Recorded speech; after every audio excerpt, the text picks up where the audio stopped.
good evening, and welcome to How to Start Over for the Last Time. Trying to get my Instagram to work. Okay, all right, man. Instagram is finally working now. Now we're getting the stream right. I am Coach Nkrumah, your alignment coach, also your identity coach. And here on this podcast, we give you the insight, the tools, and the knowledge to make your next restart your last restart. We're going to give you what you need to make this next change, this next push, the last one, because you're going to see lasting results for the rest of your life. Tonight, I'm not going to say what I normally say, even though it's true. But tonight we're talking, it's the nervous system episode part two. We're talking about creating a body that feels safe enough for success. So I've been talking, I always end up coming back to the nervous system because that is like the cause and the cure at the same time. If you get your nervous system regulated right, I'm not going to say you can breeze through life, but it'll be a whole lot easier accomplishing whatever you want to accomplish if you know how to reset your nervous, if you understand and know how to reset your nervous system. So last night we had the nervous system part one, where we were just explaining why your body says no. We were explaining how and why you end up losing motivation, why sometimes you just procrastinate, why sometimes you feel heavy, you feel dread, you can't get out of bed, all of those different things that happen when you're trying to pursue dreams. You start to doubt, you start to worry, all of these different things, and they are a product of the nervous system. So last night we talked about just explaining what the nervous system is and how it operates. Tonight we are going to talk about resetting the nervous system. And again, that theme is creating a body that feels safe enough for success. Now, the premise with this is when your body does not feel safe, even if you're trying to do something good, your body will fight you. Your body will go against everything that you say you want to do. And in your mind, you want to do it, but it just feels like in your body, you just cannot. It's like you just can't bring yourself to do it.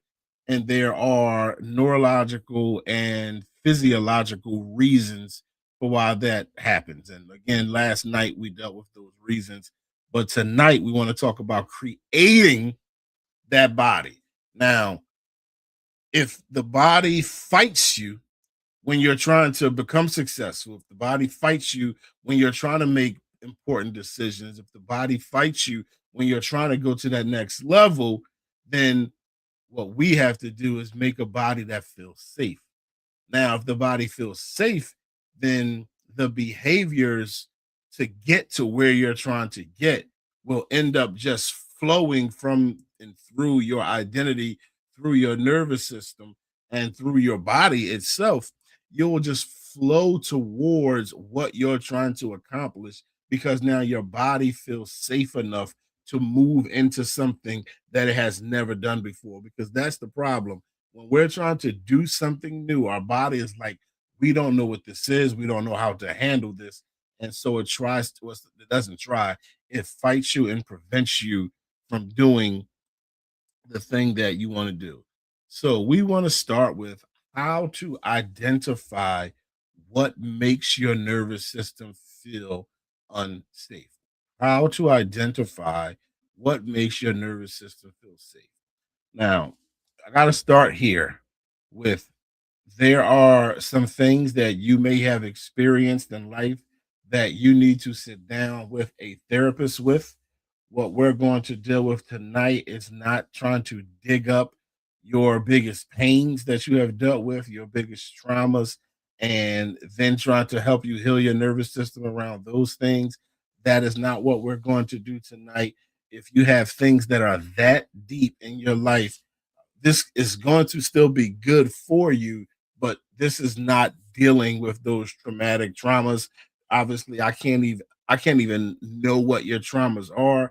And if I start trying to get you to think about the deepest traumas, I can trigger you. And so we're not doing that tonight. Seek a therapist. A therapist is Therapy is great. Therapy is great.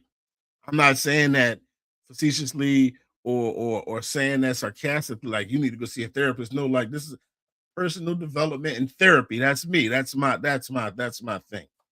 So, how to identify what makes your nervous system feel safe. So, finding the unprocessed trauma that's in your body, and we're doing this without digging or forcing memories. So, the nervous system, first of all, it does not organize threat by story. So again, the nervous system responds to anything that's unfamiliar as if it is a threat.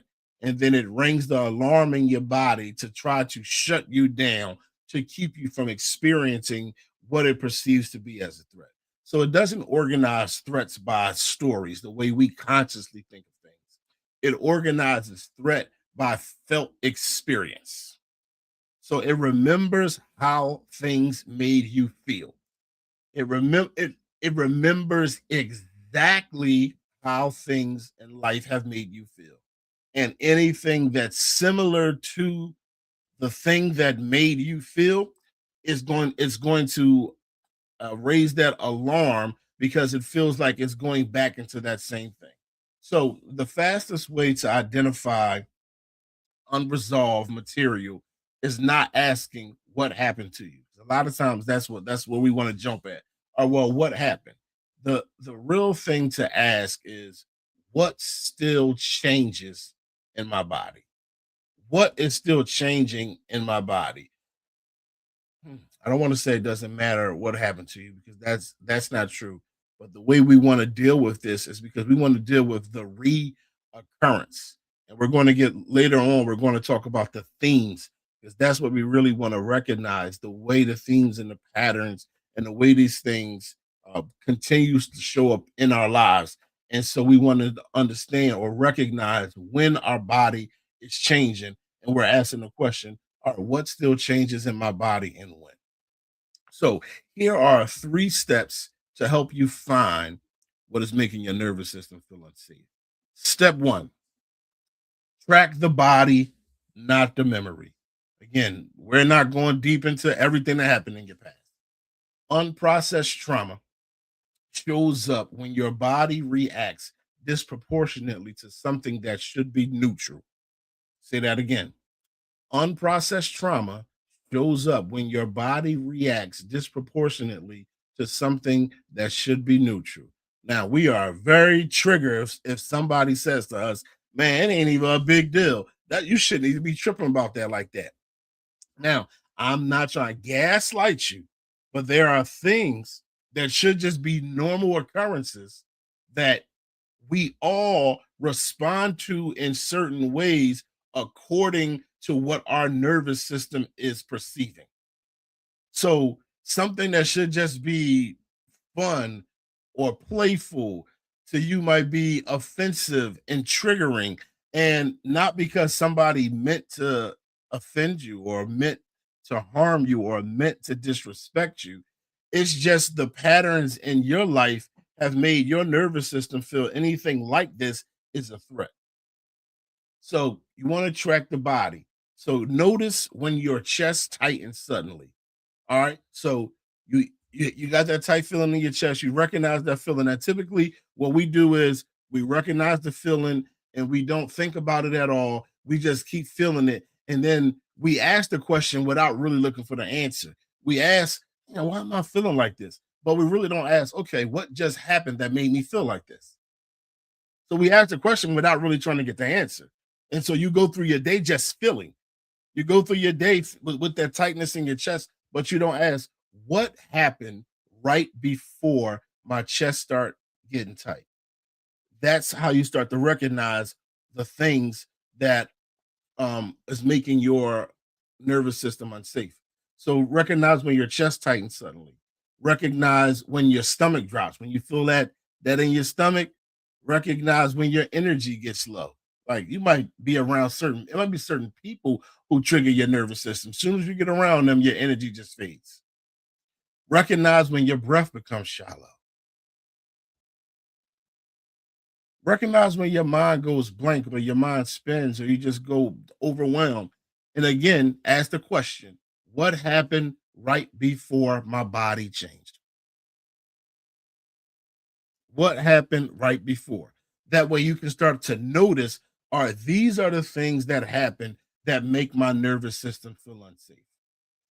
And when we start to recognize how many different things are making our nervous system unsafe, we begin to recognize why we keep starting over, why we keep collapsing, why we keep failing, why we keep giving up and quitting, because we got so many different triggers in our lives that are triggering responses in our body, and we're never paying attention to those things. Now, as I always say, awareness is 80 to 90% of the solution. Once you recognize these 10 things in your day that's triggering your body, it's going to be easy for you to say, well, five of these things I could just get rid of instantly. And when you get rid of those five things, it helps your nervous system feel safe because it's not dealing with it. Step two, as I was saying earlier, look for patterns, not events. Trauma is often stored around themes, not around individual moments.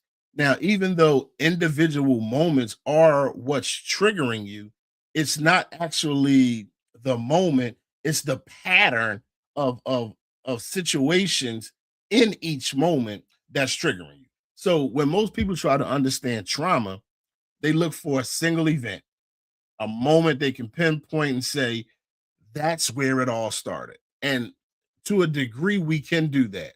But the nervous system does not organize experience that way. It does not store life as a timeline of moments in order. It stores life as patterns. A moment is something that happened once. A pattern is something that your body learned to expect. So your body, I remember there was a time where, man, I'm not even gonna say I was at my lowest because this wasn't during my lowest time, but during a bad time in my life where I just expected failure. My nerve, I had invested my life savings, lost my life savings. Then I invested what I made from that point forward, and I lost all of that. And my body remembered how much it felt losing these things both times. And then from there, it took a long time for my nervous system to heal.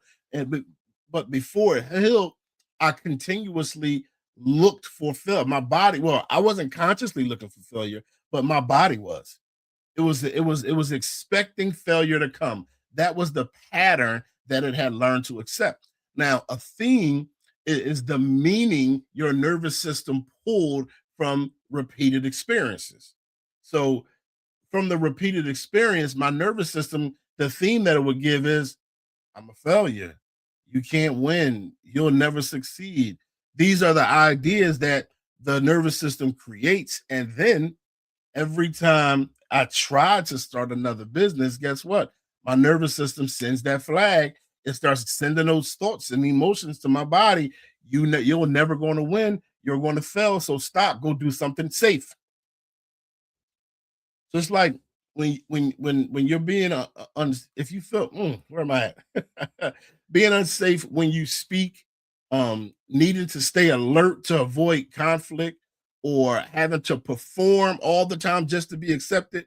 The event might be over, but the pattern continues because the body learned a rule, not a story. It's not remembering a story, it's remembering the rule that's being created within itself.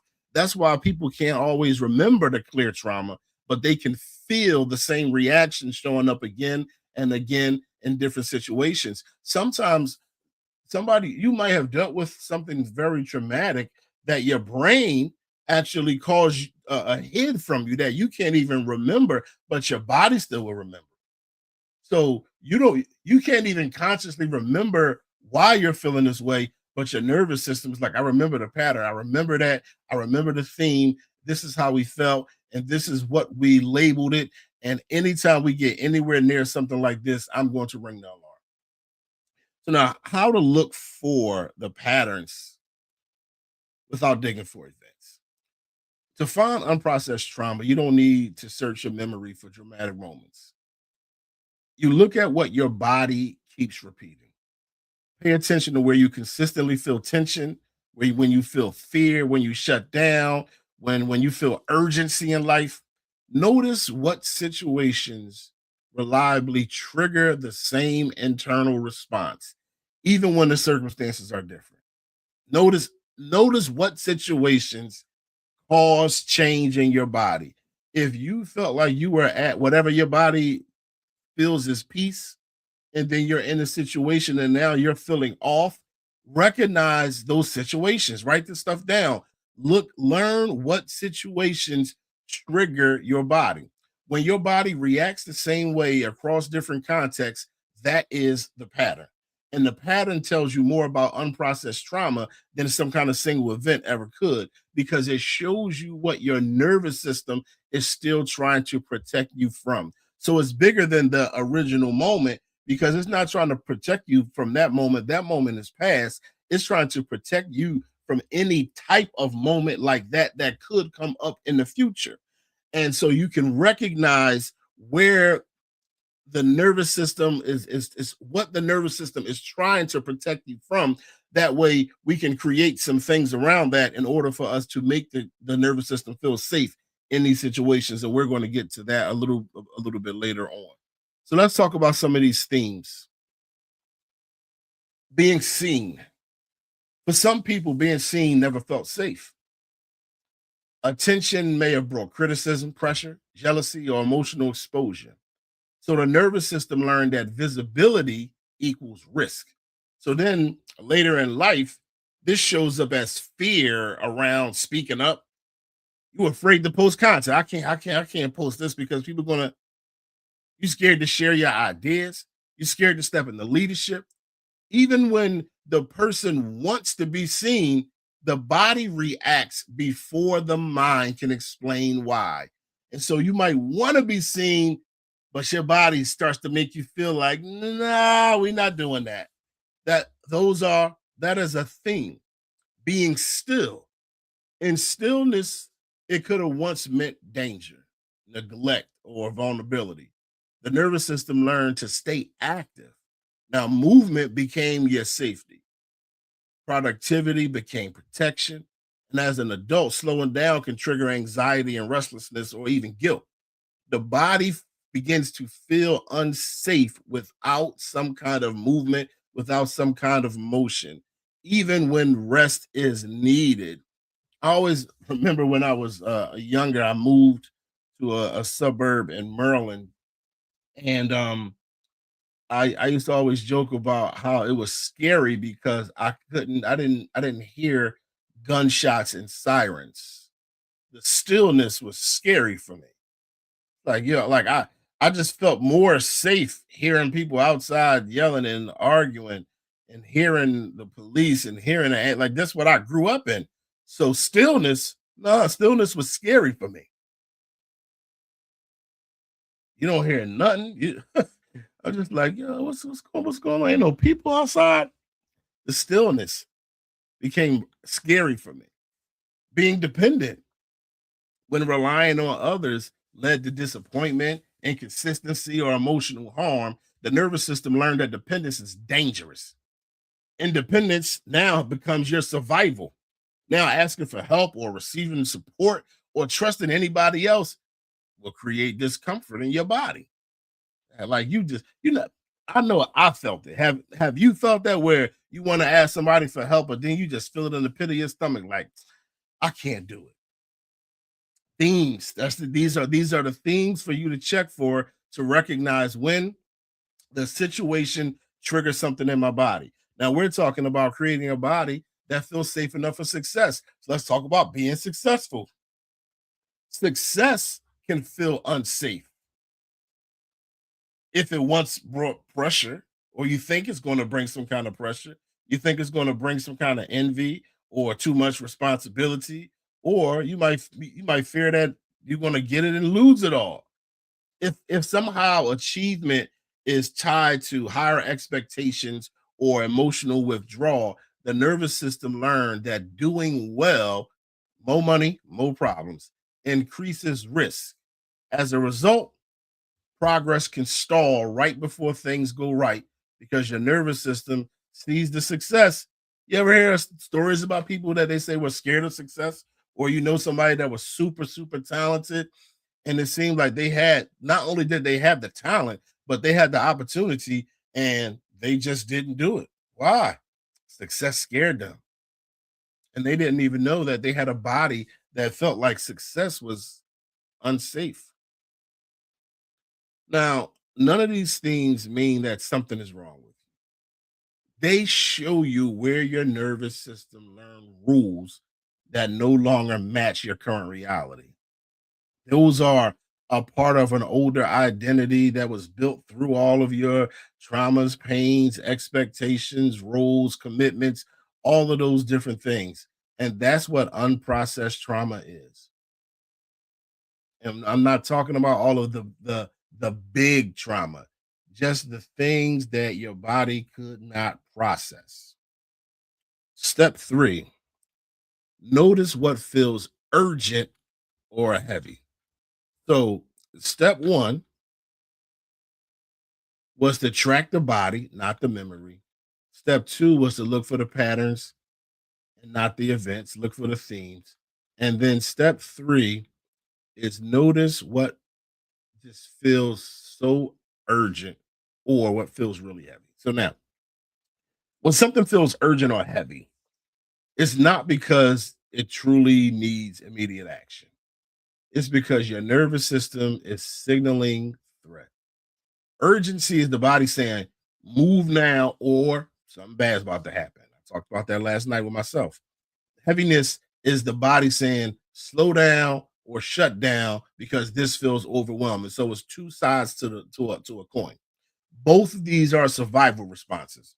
Urgency pushes you into motion without reflection, and heaviness pulls your energy down to try to conserve resources. Neither is about logic, both are about protection. So thoughts of urgency when something feels like I gotta get this done now. I gotta get this done now. But you know, the deadline is a week later. Like we feel like if we don't do it now, it's going to be some kind of problem. I can't slow down. If I stop, something bad will happen. That urgency usually comes from a time when slowing down actually was unsafe. But now you can speed up. I remember it was a movie with Justin Timberlake, In Time or Out of Time. I think it was In Time. I think Out of Time is Denzel Washington. And in the movie In Time, their currency was their time. And when you ran out of time, you died. So the poor people, they had less time because that's like literally how much money you have is your time. And when it hits zero, you just die. So they ate fast. They didn't have the luxury of slowly eating. They ate really fast because if I don't do everything fast, I don't have enough time. I'm going to die. And that's how a lot of us operate through life. We think we can if we don't do it now, something bad is going to happen. So there was a rule created by your nervous system surrounding that, and the body remembers the rule even if the situation changed. So you might rush decisions, a decision that you know deserves some time to think, but you feel like I gotta answer them, I gotta get back to them right now. Because if I don't get right back to them, the job might go to somebody else. If I don't get right, something negative. You might feel pressure to commit, to say yes, or just act quickly, not because the timing is right, but because waiting makes your body anxious because you don't know what's going to happen if you don't say yes now. I remember hearing about Michael Jackson. Whenever he would get an idea, they said he would rush to the studio to make the song because he believed if he didn't act on the idea immediately, that God would give the idea to Prince. So he's rushing to do stuff because he feels like if I don't do it now, somebody else is going to get the idea. And many of us operate in that same type of fashion. Let's talk about heaviness. Now, one example of heaviness is just waking up and feeling weighted down before the day even begins. Now, I'll even go a little further. Sometimes you feel weighted down before you even go to bed, just dreading the next day. And I know I've been there. There's no specific problem yet, but your body already just feels drained, feels slow, and it feels resistant to movement. All right. I saw somebody post one day on Twitter. I'm already tired for tomorrow. Another example is losing energy or motivation right when you're about to make progress. Like you was close and then you just stop right there. You ever see that meme that was going around? It was like a guy who was had like a pickaxe and was digging through the wall, and there was gold on the and he was like just about to get to the gold. And then they show another guy under him who got his ice pick and he's walking the other direction. Like he gave up. The other guy's his next hit is about to hit gold. And this guy, he was about to hit gold, but he gave up, turned around, walked away. That's the heaviness on us. You start feeling that heaviness, and right before you're getting ready to break through, you quit. Now, this urgency and this heaviness, they're not personality traits. They're signals that we need to understand and not feel guilty or ashamed about. And when you learn to listen to these signals instead of trying to fight them or instead of allowing them to use you, you start to understand what your nervous system is trying to protect you from, and then you can counter it. Now, let's identify what makes the nervous system feel unsafe in the present. Now, past trauma sets the sensitivity, but the present keeps activating it. So it's like you had a cut and they got a scab, and then what we do, pick at the scab. So the old trauma was the cut, but the present is picking the scab. So the nervous system reacts to inputs, not intentions. What does that mean? The nervous system does not respond to what you mean to do. It responds to what your body is experiencing. You can intend to rest, you can intend to slow down, you can intend to create a better life, but intention lives in the conscious mind. The nervous system lives in the body. It reacts to your sensory data. It reacts to timing. It reacts to pressure. It reacts to uncertainty and your physical state at the time. So even if your goal is healthy and aligned with your mind and your spirit, if the way you're moving toward it feels rushed, feels exhausting, or feels unpredictable or even overwhelming, your nervous system interprets that as danger. So you're aligned in mind and spirit, but not body. This is why people can't change deeply, and they feel so much resistance when they, even though they want to change, but they just can't do it. The body isn't responding to the goal that you set. It's responding to the conditions under which the goal is being pursued. So, however, you're trying to pursue your goals, that's what your nervous system is going to respond to. And oftentimes, we're pursuing goals from survival.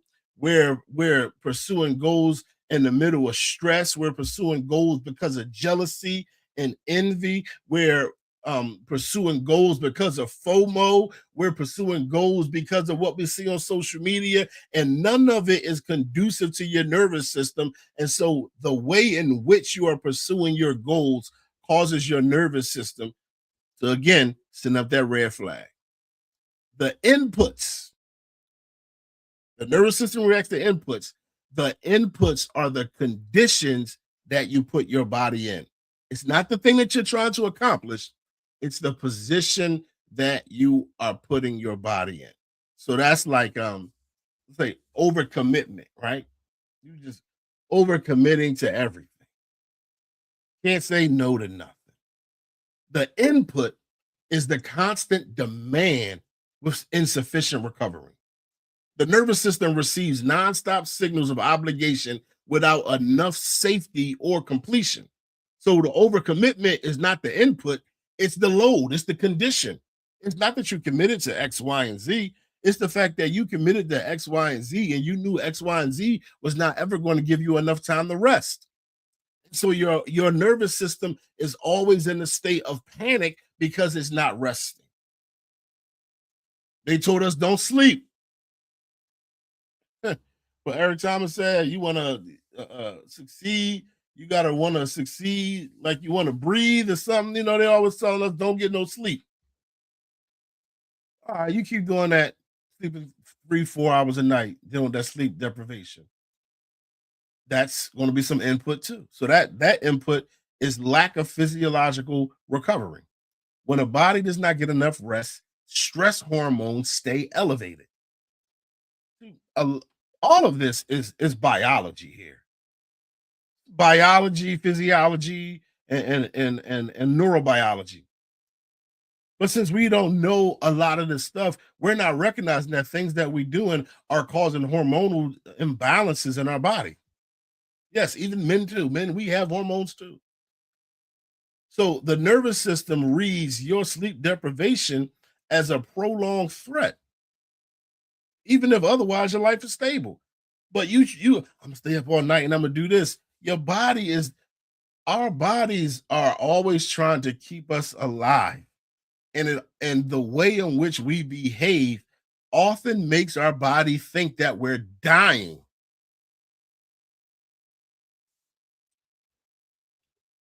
More input, unclear expectations. The input here is unpredictability. In your nervous system, your brain, your body likes predictability.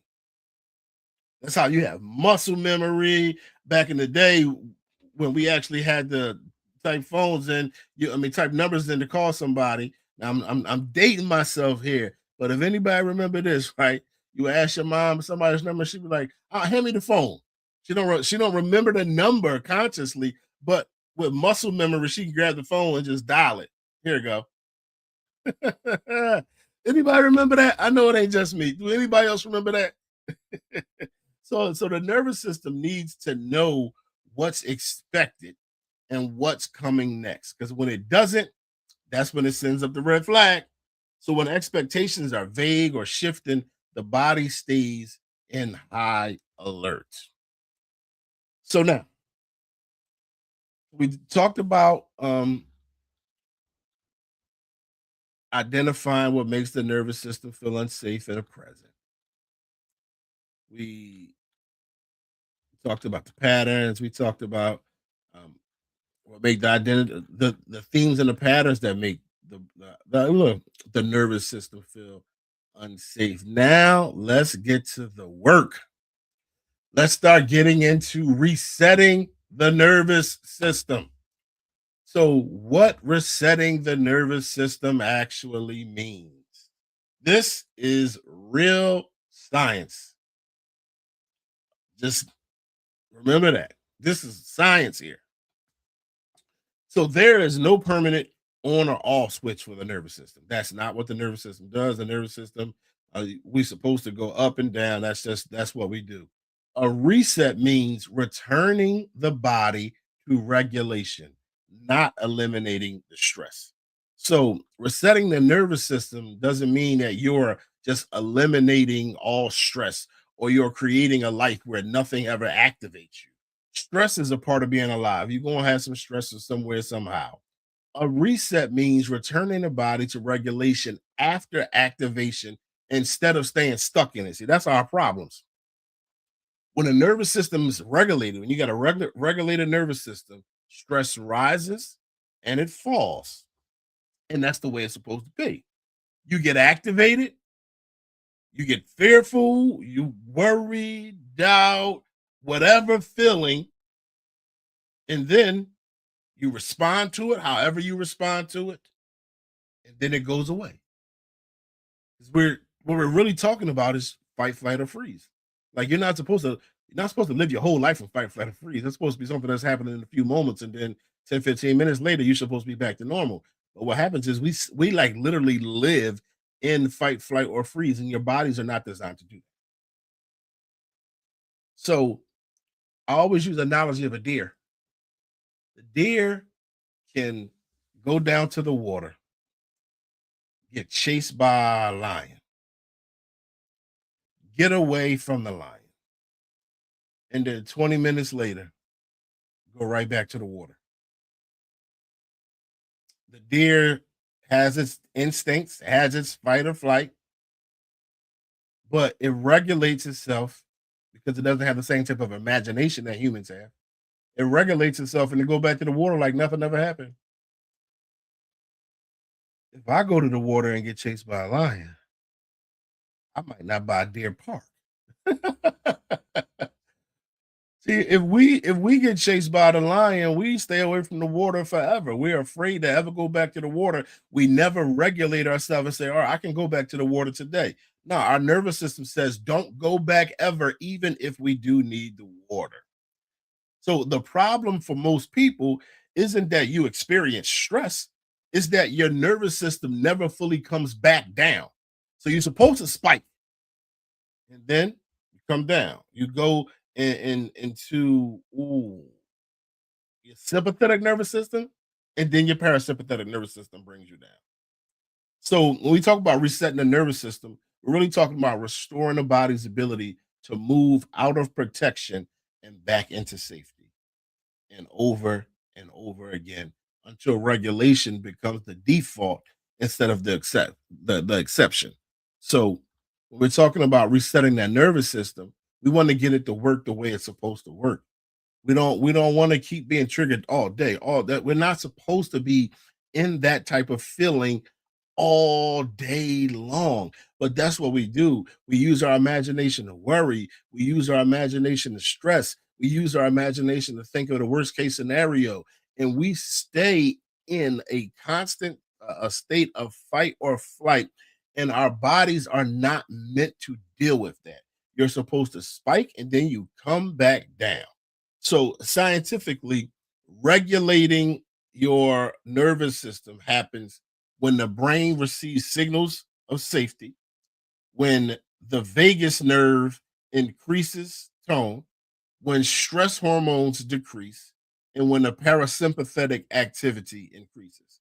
So, when your brain, um, yesterday I gave the analogy of you see something that looks like a snake and you take off running, then you stop, you're a safe distance away. You turn around, you realize, oh, that's just a tree branch. Now, the tree branch, seeing that it's a branch and not a snake, is your brain receiving a signal of safety. Like, oh, that's not even a snake. I'm safe. So, whatever we're dealing with, we have to find the safety to let us know. Listen, again, we're not dying. My man saying hangover, but did you die? No, we didn't. No, were you even in threat of dying? No. All right, so you're safe. So, in whatever is making you feel like you're dying, you have to be able to logically look at it and recognize, yo, I'm safe. Now, the vagus nerve, that is going to be sending the signals back up to your brain to let you know that you're safe. Is going to be making sure that those stress hormones, the cortisol and all of that, decreasing your body, and then your parasympathetic system starts to take over, lowers everything, lowers your heart rate, lowers your blood pressure, and all of those different things. Now, this happens through experience, not understanding. It's not about some brain stuff. It has to be the way in which you are experiencing things. So knowing why you feel unsafe does not automatically make you feel safe. The body needs repeated signals that say, right now, I'm okay. One of the things that we need to do is just stop and pause and tell ourselves, I'm safe. I'm safe. The body has to experience it multiple times. You go through a situation that typically makes you spike. Now we know, so at this point, we've done the work, right? So we know the themes and we know the patterns. We know what happened right before our body changed. Now we can predict when those things are coming up again and show our body, it's not going to kill us. And through that experience, eventually the nervous system recognizes, oh, this is not going to kill us. We will live through this. I don't have to send the alarm. Let's get into some proven methods of regulating and resetting the nervous system. One, breath regulation. Breathing is one of the few direct access points to the autonomic nervous system, to the subconscious. So, slow exhalations stimulate the vagus nerve. And that's what I was just talking about a second ago, the vagus nerve. The vagus nerve is the primary nerve that carries calming signals from the brain to the body, helping regulate the heart rate, breathing, digestion, stress responses. When it's activated, it shifts the nervous system out of threat and into a state of safety and recovery. Now, breath regulations look like this. So, what's the number I typically use?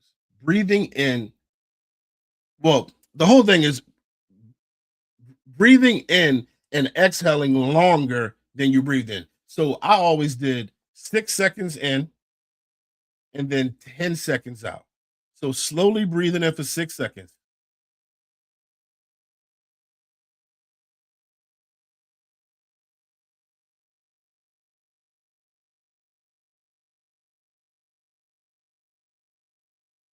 Like if you do that right now, you're going to feel the sensation in your body of your body calming. So deep inhales and then slow exhales. So if you breathe in for 6 seconds, make sure your exhale is 10 seconds. Slowly let it out. You go, I promise you, I just felt it just now. That's what made me say it actually. If you do that right now, you're gonna feel it in your like you're gonna feel this calming feeling in your body. Slower breathing. I learned this running. I know I don't look like it, but I used to be a runner. And I was taught, once you're done and you don't breathe all hard like a dog, like you're so tired. No, slow it down, control your breathing. And that's what helps your whole body calm down. So now I'm not overstimulated from the running. My body is slowly coming down. The vagus nerve is activating. My parasympathetic nervous system is starting to take over and it's bringing my body down. Pausing before reacting. Whatever you do, if when you feel the stressor, don't react instantly. Just pause. Just take a second. Don't let it control you. Control it. And lastly, like I already said this before, but just telling yourself that you're safe. The next thing to regulate and reset your nervous system is predictability and rhythm. The nervous system loves rhythm. Regular sleep times, regular times to eat, regular times for moment, and routines create safety through predictability. Now, predictability and rhythm calms the nervous system because they reduce uncertainty. And again, the nervous system hates when things are uncertain. That's why we gotta take control of our lives. I'm letting everything else dictate who we're gonna be, how we're gonna feel, because that's what's gonna make our nervous system go haywire. When your body knows what's coming next, it doesn't have to stay on guard. So the goal is to create structure specifically around what makes your nervous system feel unsafe. And here's the framework. Ooh. First, identify what consistently triggers the unsafety. We already talked about that. Now, this might be being seen, being still, being responsible, being judged, feeling whatever the theme is, whatever the pattern is. This is where you build your rhythm around that specific thing. Second, create a gentle, repeatable routine around that trigger. We're not going to eliminate it, but we're going to make it familiar and predictable because if it's familiar and predictable, the nervous system is okay with it. For example, if being seen makes your body feel unsafe, you create a small scheduled way to be visible at the same time. And in the same way every day or every week. Nice routine, slowly allowing yourself to be visible. If being still makes you anxious, create a short, consistent stillness practice that ends before your body panics. If responsibility overwhelms you, create a fixed window where responsibility starts and a clear point where it ends. All right, I'm gonna be responsible for this. And from here, that ain't my problem once I get there. Hope you can see that in the screen. Ain't my problem once we get there. Third, keep the routine simple. We don't got to do nothing super deep. We just have to introduce our nervous system to these things. And we have to introduce them over and over until the nervous system says, oh, we went through this and we did not die. So keep the routine simple, keep it time bound, but always keep it consistent. The nervous system learns safety through repetition, not intensity. So it don't have to be intense or deep. Doing the same small thing at the same time teaches the body that this experience is no longer dangerous. Fourth, pair the routine with a clear beginning and a clear ending. Predictability increases when the body knows when something starts and when it will be over. That alone lowers your threat responses because it knows, all right, we're going to feel this from this moment to this moment. All right, cool. I can deal with that. Give those set times. So most of the times when people are feeling chaotic internally, it's often because their days are chaotic externally. It's just everything going on around them out of their control. And of course, your nervous system is going haywire because everything going on is unpredictable. Consistency teaches safety better than anything else can for your nervous system. Next, complete the stress response. And we talked earlier, we said it's supposed to spike, go up, and it's supposed to come down. So stress is meant to move through the body. It's not meant to stay there forever. If stress is never released, it stays stored. So now you just got stress in the body. So stress is designed to move through the body, not stay in it. When the nervous system detects a threat, it activates your entire body to respond. Your heart rate increases, your muscles intense, your breathing changes, and your energy is mobilized so you can act and fight to live. But you're not in harm's way. You're not dying because you got to make a decision. Once the threat passes, the body is meant to release the activation. So think about it like this, you think something's getting ready to a ball is getting ready to hit you, and your whole body you tense up and you block the ball from hitting you, right? So your whole body gets tight. Now, that's the response. What's supposed to happen is once the ball is knocked down, you loosen back up. So it's supposed to be released. Once the threat passes, the body is meant to release that activation and return back to normal. But when a person can't move, express, or discharge that energy, the stress response never fully completes. Now imagine you're stuck like this all day. Imagine that. That's literally how we're living. Like you're stuck waiting for the ball to hit you all day long. So the stress response, it never fully completes. It starts and then you just stay there when it's supposed to be a release. So instead of resolving, it lingers in the body as tension, fatigue, anxiety, or shutdown. That's what it means when we say stress that is never released stays stored. So the body remains partially activated as if a threat is still present, even when it's not. Now, from a physiological standpoint, movement is one of the primary ways the body completes a stress response. When you move, stretch, shake, walk, run, or any way you physically express yourself, you give the nervous system the signal that action has occurred and the cycle can close. So, what's happening is, all right, your body thought that you were dying. That's what it all boils down to. Now you done stop and you just took a calm walk. Now you're showing your body, oh, we cool. Oh, I can release that. You go to the gym, you work out, you ride your bike. Sometimes you might take a drive to clear your mind. Whatever you might whatever you might do physically, you might do some stretching, you might do some Pilates, you might do whatever. That's just when it's like it's telling your body, I moved on from that. Let's get back to normal. Let's get back to normal.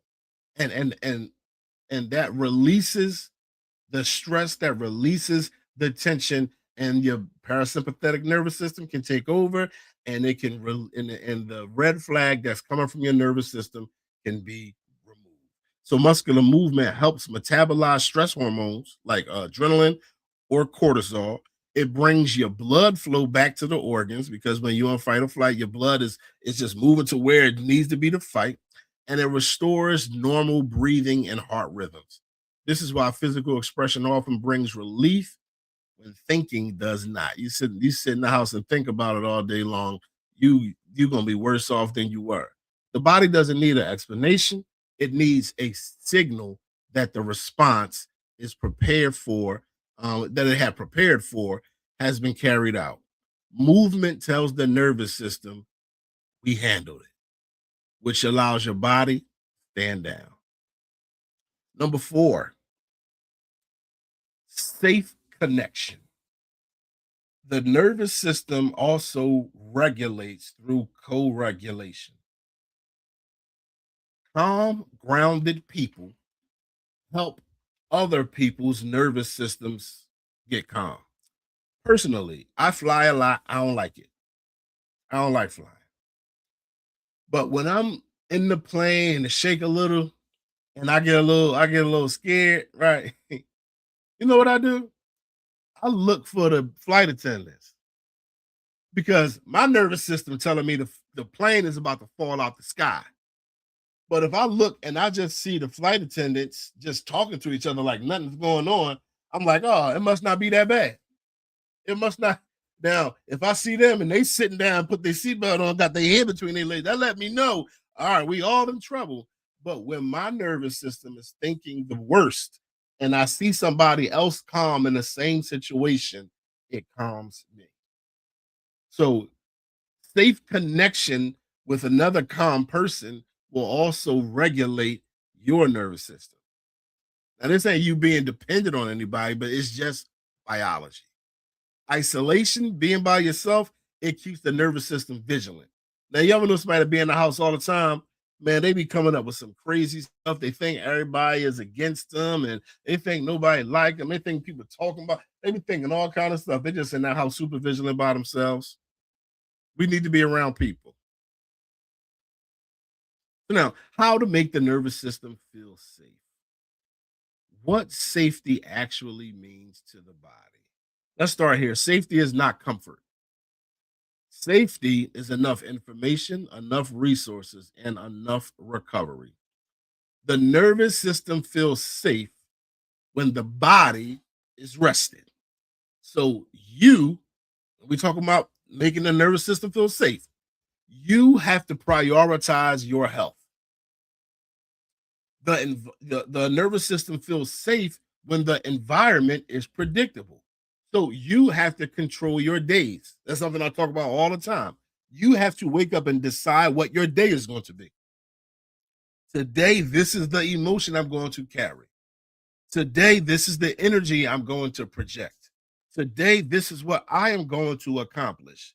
You have to set the goals to not just the goal. You have to control your day as opposed to waking up and not knowing what you're going to do, and you're waiting for what your boss is going to say, and you're waiting for what your significant other is going to say, and you're waiting for what your kids is going to do, and you're waiting for what somebody's going to do to you in traffic while you're on your way to work, and your day is totally responding to everybody else.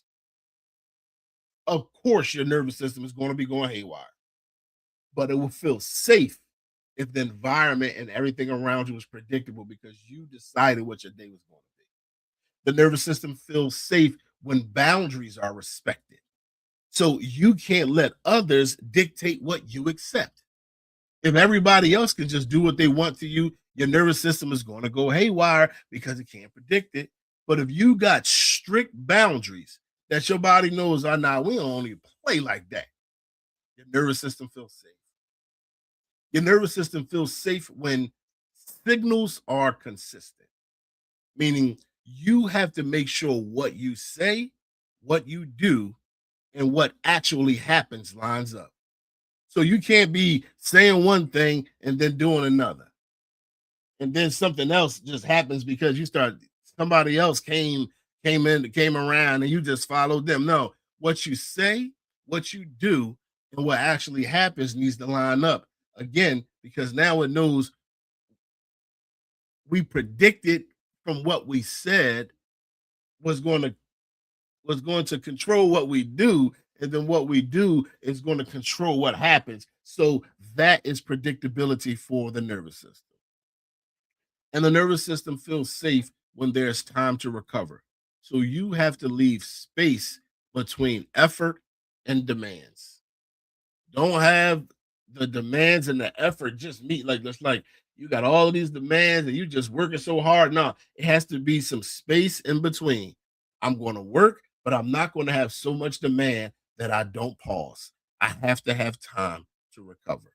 And this might sound the same as the body is rested, but no, we're not. The body is rested. We need some good sleep, but time to recover, that's a totally different thing. We just need some time to ourselves.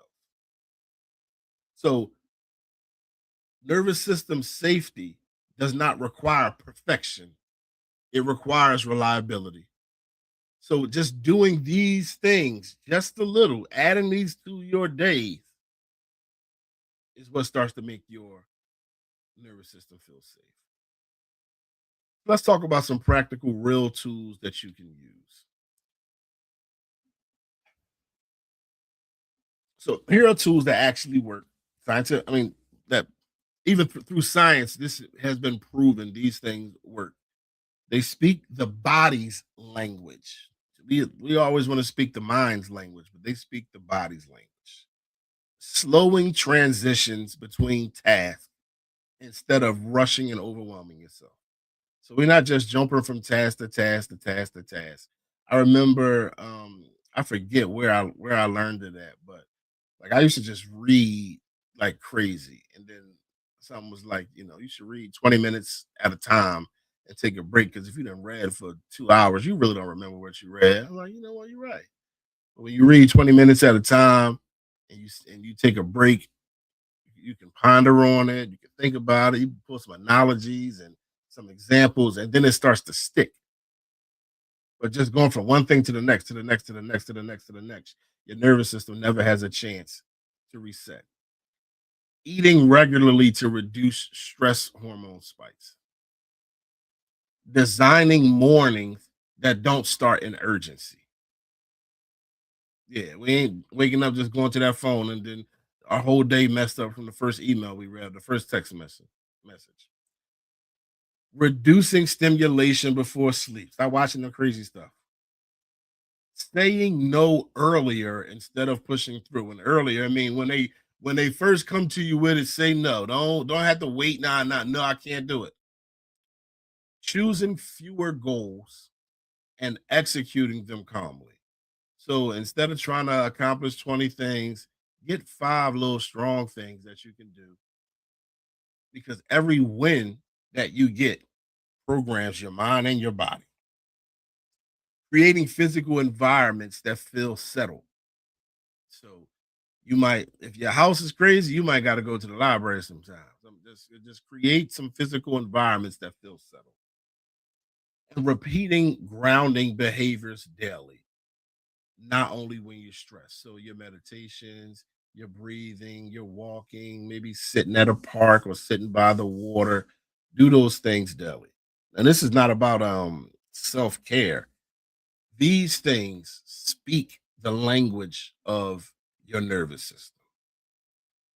Now, what I need you to understand is you do not heal the nervous system by pushing harder.